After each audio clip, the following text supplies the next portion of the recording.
according to the thing, people are not subscribed. Please subscribe. And greetings and welcome back to the channel. Now this morning, I want to talk about Hebrew Israelites and the history of the Hebrew. I would like you to stay with me, please, and watch a video. The video is in French, but there is an English translation underneath it. So I'd like to stay with me and watch. Because this is who we are, to be exact. And as stolen people that was taken across the seas, we can. This is also a part of the proof. I have been saying this for the longest, that we are as people that was taken deliberately, and they have a reason.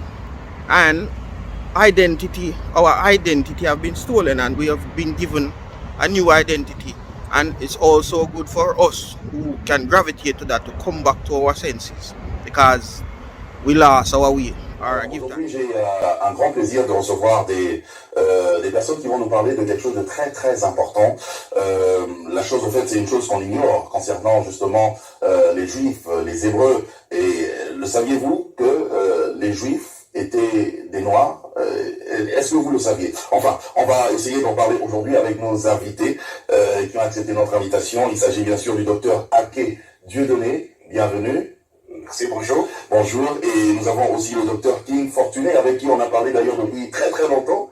On préparait cette émission. Bienvenue. Merci.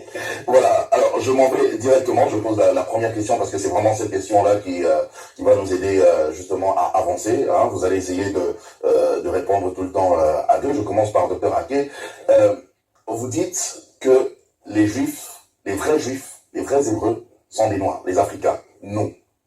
Pourquoi? D'accord, merci. Je voudrais saluer les téléspectateurs de Congo Web et qui nous suivent actuellement et dire que nous sommes si heureux de partager ce thème avec eux. Et les Juifs sont noirs. C'est choquant. C'est choquant. C'est choquant, mais c'est une réalité parce que quand on parle de Juifs ou Hébreux, cela fait attrait aux Saintes Écritures, à la Bible. Parce que la Bible, nous savons bien que Dieu a donné sa parole à un peuple donné. La Bible dit que Dieu a regardé parmi tous les peuples, il a choisi, n'est-ce pas, une nation. Une nation. Voilà, qui devait, n'est-ce pas, être appelée la nation élue, le peuple élu. Et c'est à ce peuple élu que Dieu a confié sa parole. Et ce peuple-là s'appelle le peuple d'Israël. Et maintenant, nous disons aujourd'hui qu'Israël est un peuple noir. Et ça choque parce qu'il y a un peuple qui existe aujourd'hui. En Israël. Sur le territoire appelé Israël. Et qui n'est pas noir. Et qui n'est pas noir. Voilà. Et donc ça peut paraître scandaleux, mais nous voulons partir sur la base des Saintes Écritures. Parce que si Dieu a parlé de son peuple dans les Écritures, il a dû identifier ce peuple-là. Il a dû identifier ce peuple-là. Que disent justement les Saintes Écritures? Premièrement, il faut d'abord enlever l'obstacle qui fait l'écran dans la mémoire des gens actuellement, parce que dès qu'on dit que les Hébreux sont noirs ou les Juifs sont noirs, directement tout le monde tourne ses regards vers Israël, en Palestine, et on voit que ce sont des Blancs. Alors donc on se dit, mais qu'est-ce que ces gens-là racontent là? Est-ce que ce n'est pas des hérésies là? Alors nous allons voir dans Apocalypse chapitre 2, le verset 9, Apocalypse 2, verset 9, qui nous dit quelque chose de très clair et de très précis. Je connais ta tribulation et ta pauvreté, bien que tu sois riche, et les calomnies de la part de ceux qui se disent juifs et ne le sont pas, mais qui sont une synagogue de Satan. Ça, c'est terrible. Dieu est en train de nous prévenir qu'il y a un peuple qui allait se substituer à son peuple élu et qui allait se faire passer pour des Juifs et qui ne seraient pas des Juifs. C'est une imposture, ça. C'est une imposture. Mais qui sont une synagogue de Satan, c'est-à-dire des adorateurs de Satan. Une synagogue, c'est un endroit où les Juifs se rassemblent pour adorer. Mais Dieu précise que ce sera les gens de la synagogue de Satan. Ça, c'est terrible. Et nous devons faire attention à cela parce que, alors là, si on ne fait pas attention, on risque de prendre le faux pour le vrai et le vrai pour le faux. C'est ce qui a été fait d'ailleurs. D'ailleurs, encore, et après chapitre 3:9 dit encore la même chose et enfonce la chose plus gravement. Et Apocalypse 3:9 qui nous dit encore, voici, je te donne de ceux de la synagogue de Satan qui se disent juifs et ne le sont pas, mais qui mentent. Vous voyez le mot qui est utilisé par Dieu ici, qui mentent. Voici, je les ferai venir se prosterner à tes pieds et connaître que je t'ai aimé. Alors, Dieu dit, je te donne de ceux de la synagogue de Satan qui se disent juifs, mais qui ne le sont pas, mais qui mentent. Quand Dieu dit que quelqu'un ment, il faut bien peser ce mot-là. C'est grave. C'est très grave. Dans la Bible, Jésus a dit que celui qui est le père du mensonge, c'est Satan. C'est Satan. Donc ce peuple-là, Dieu l'a identifié comme étant le peuple de Satan. Voilà pourquoi ceux qui sont en Israël, D'abord, à commencer par la langue qu'il parle, ce n'est pas l'hébreu. Il parle le yiddish. Ça, ceux qui ne le savent pas, c'est de l'ignorance. Que le yiddish, c'est une langue germano-turque, hein, mélangée des mots slaves. Okay. Deuxièmement, ces gens qui sont là-bas, ils se définissent comme étant des Ashkénazes, des Khazars et des Séfaras.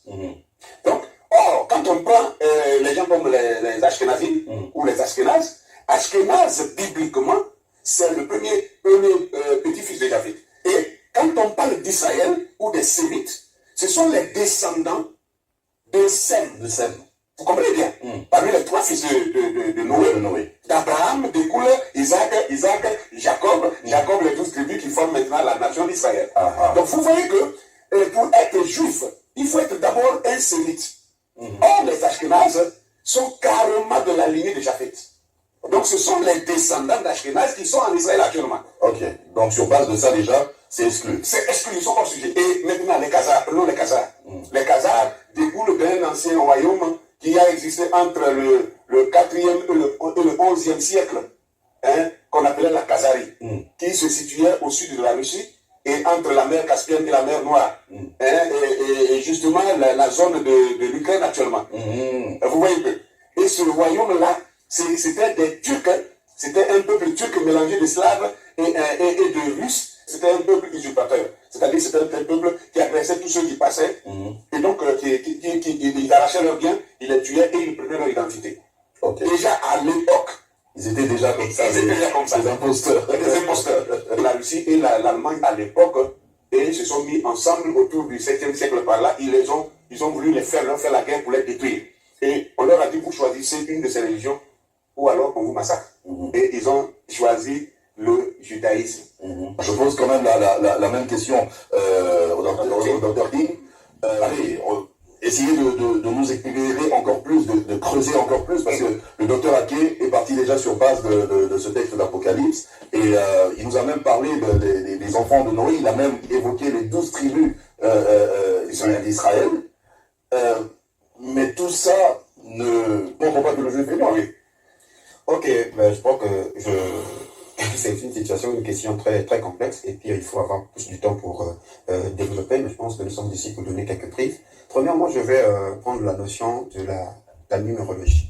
La numérologie par rapport à la clé prophétique dans Ézéchiel chapitre 4, où Ézéchiel s'est penché 390 jours pour porter le péché de la maison d'Israël et 40 jours pour porter le péché de la maison de Juda. 390 plus 40, ça donne 430. Or, lorsque nous voyons le peuple qui a subi la servitude qui a duré près de 4 siècles, il s'agit bien du peuple africain ou du peuple noir qui ont été déportés à partir de l'Afrique. Le châtiment de 4 siècles est un châtiment réservé à Israël. Donc le peuple qui subit ce châtiment-là, assurément c'est Israël. On va dire c'est juste une coïncidence. Il faut maintenant rattacher ces prophéties-là par rapport à ceux-là qu'on appelle les Juifs. Sinon, il faut commencer par régner la Bible. Pourquoi 400 ans de servitude? 4 siècles. Et au parce que selon Lévitique 26, le verset 18, quand Israël pécherait, Dieu devait le punir 7 fois. Et au verset 33 jusqu'au verset 34, il est dit, je vous disperserai parmi les nations, je vous arracherai de vos terres. Et dans Deutéronome 28, le verset 68, là, dans Deutéronome, il faudrait que les téléspectateurs prennent leurs notes, qu'ils étudient, qu'ils lisent calmement ce chapitre, comme dit mon frère ici. Il faut le lire avec les yeux décolonisés. Il s'agit là des châtiments qui devaient toucher Israël en cas de désobéissance. Et le dernier châtiment, il est dit, et l'Éternel te ramènera sur des navires en Égypte, et tu feras ce chemin dont je t'avais dit, tu ne le verras plus. Là, vous nous offrirez en vente à vos ennemis, comme esclaves, comme servantes. Donc, la servitude qui devait durer 4 siècles là, précédente, c'est la tête négrière, selon Deutéronome 28, 68. Il devait revenir d'abord en Égypte. Et l'Égypte, c'est l'Afrique. C'est à partir de l'Afrique qu'il devait être vendu, parce que le monde Mitzraïm, c'est aussi servitude. Parce qu'il ne s'agit pas de l'Égypte à l'origine. L'Égypte, ce sont les Grecs qui ont emmené ça. Mesdames, messieurs, vous pouvez toujours laisser un commentaire, un message à ce numéro de téléphone. Je sais que là, dans vos maisons, ça bouillonne un petit peu. C'est vrai que moi-même aussi, quand j'ai appris ça, parce qu'on a eu à faire un briefing, ma tête avait bougé. Donc... Thank you for watching so far. And I mentioned a few points that he mentioned, especially the verses, because this topic is not something that in the Western Hemisphere, they don't want you to talk about these things. But I have talked about these things in the past. But I just wanted to play this video so that you can see that people are discovering themselves. So he mentioned Revelation 2:9. I would ask you to go and check it.